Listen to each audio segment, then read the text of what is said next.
Hey y'all, Trenton more back here again. And, I want to make a video that's a little bit different. Now, it's concerning my voice. Alright, now my voice has been something that has changed over the years.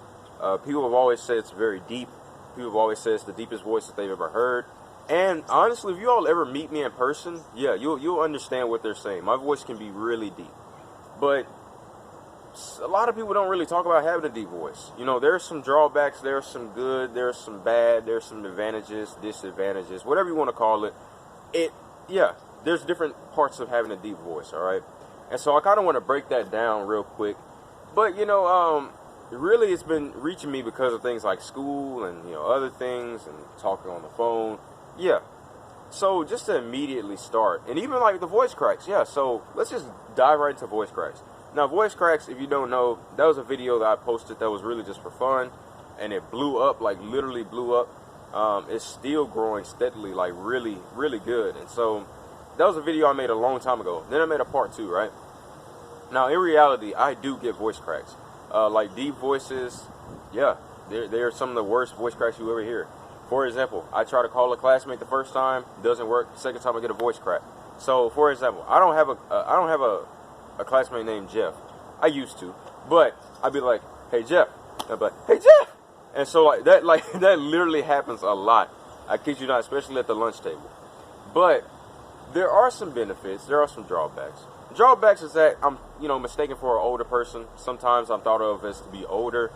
For example, when I was 14, my dog and I woke up, and I went downstairs, and I was going to, get some breakfast. But then all of a sudden, phone rings, and I say hello, and this woman goes, "Hey, would you like to help with this survey?" And I'm like, okay, sure. And then she's like, "Okay, how many kids do you have?" And I was just like, "I don't have any kids. I'm 14. So yeah, at the time I was 14. Yeah, and my voice is already that deep. It's always been something for me. When I was 14, I had a deep voice, and this was middle school, y'all. This was really middle school. Yeah, when I had my voice, and it was that deep, middle school. I'm also mistaken for my dad sometimes. Yeah, all around, I'm mistaken a lot for adult, and so it seems that I come off a lot older as I am. People are shocked by my voice, and I'd be like, "How old are you?" And yada yada. Yeah, but then there's like the reading. Now, for some reason, people started complaining about my reading, like, "You can't read, you're terrible at reading, you can't hear you." Look, y'all, at this point, y'all just can't hear. Like, this is literally what happens at school. I'll be reading, and people will just start complaining. I'm like, "I can't hear you, you're not reading loud enough, you're not reading well." And it's like, y'all, I'm reading loud enough, I'm reading fluently. At this point, you all just can't hear. Because why? 3 people came to me that one day, only 3 people, one day, started talking about it. The rest of the class did not complain. All right, on top of that, the teacher didn't say anything, and so I knew something wasn't really up. This is people directly attacking me, and that's not the first time. I've had it to where one person, and this is a dude that's really backstabbed me before plenty of times. It's really just, this is why I have trust issues sometimes. And I'll talk about that, the importance of trust. He all of a sudden tried to he was like, speak up, and I'm like, dude, you're the only person complaining. At this point, you're just personally attacking me for no reason. Like, dude, chill, please. Like, I'm speaking well, nobody else is complaining. Okay, go. Okay, so some of the benefits I would say is that you kind of catch people by surprise. I guess the attention, but I'm not an attention seeker. I've been told that before, so I don't do things just for attention and yada yada. I'm not that type of person. And so it was funny because one my classmate, she was just like, "See, here's the thing about Trenton. Trenton is not an attention seeker." And that's it. Like, when you have a deep voice, you might get more attention, you might get more like eyes at you, and it's just because it catches people by surprise, it shocks people. That's just what happens when you have a deep voice.